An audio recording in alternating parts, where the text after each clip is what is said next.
بنی اسرائیل میں ایک عابد شخص تھا جسے اللہ تعالیٰ نے ظاہری حسن و جمال بہت دے رکھا تھا۔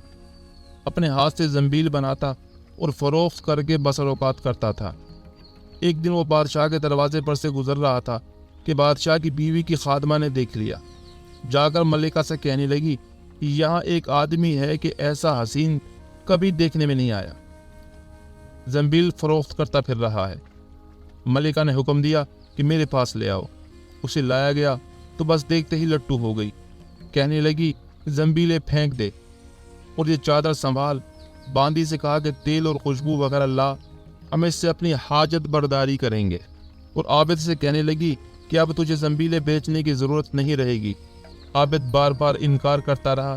کہنے لگی کہ اگر تو یہ کام نہیں کرنا چاہتا تو اس کے بغیر یہاں سے باہر بھی نہیں جا سکتا، اور دروازے بند کرنے کا حکم دے دیا۔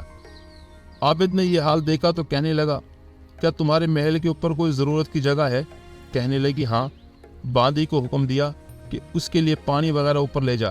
یہ اوپر چھت کے ایک کونے کی طرف گیا، دیکھا کہ محل بہت اونچا ہے، کوئی ایسی چیز نہیں جس کے ساتھ لٹک کر نیچے اتر جائے۔ آخر اپنے نفس کو خطاب و عتاب کرنے لگا، یہ تو 70 برس سے اپنے رب کریم کی رضا کی طلب میں لگا ہوا ہے، رات دن اسی حرص میں گزرتے ہیں، تجھ پر آج ایک ایسی شام آئی ہے جو تیری اس تمام محنت کو ضائع کر دے گی۔ واللہ تجھ سے بڑھ کر کوئی خائن نہ ہوگا اگر یہ شام تیرے اعمال کو فاسد کر گئی، آخر اللہ کو کیا منہ دکھائے گا۔ غرض اسی طرح اپنے آپ کو خطاب اور عتاب کرتا رہا۔ حضور صلی اللہ علیہ وآلہ وسلم فرماتے ہیں کہ اس کے بعد جب اس نے بلندی سے کود جانے کا تہیہ کر لیا تو اللہ تعالیٰ نے جبرائیل علیہ السلام کو ندا دی۔ انہوں نے لبیک کہہ کر جواب دیا۔ ارشاد ہوا میرا بندہ میری معصیت اور ناراضگی سے بچنے کے لیے جان کی بازی لگا رہا ہے، جا اپنے پروں سے اس کو تھام لے اور اسے ذرا بھی تکلیف نہ ہونے پائے۔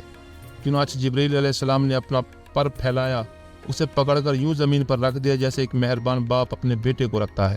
فرمایا کہ عابد یہاں سے سیدھا گھر گیا، زنبیلیں وغیرہ وہیں رہ گئیں۔ سورج غروب ہو رہا تھا۔ بیوی کہنے لگی زنبیلوں کی قیمت کہاں ہے؟ کہنے لگا آج تو ان کا کچھ نہیں ملا۔ کہنے لگی تو آج رات افطار کیسے کریں گے؟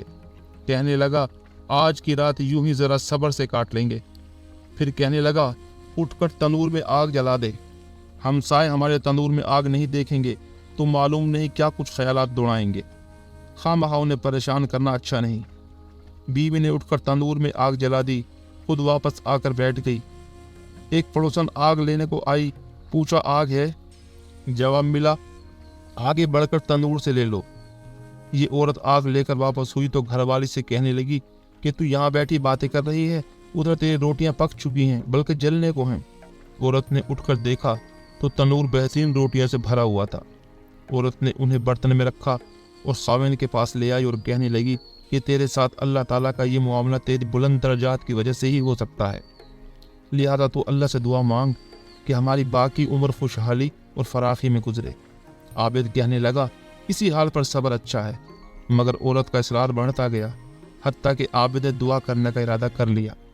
آدھی رات کو اٹھ کر نماز پڑھی اور اللہ تعالیٰ سے دعا مانگنے لگا کہ اللہ میری بیوی کا اصرار اور تقاضا یہ ہے کہ اس کو باقی عمر میں خوشحالی اور فراخی عطا فرما۔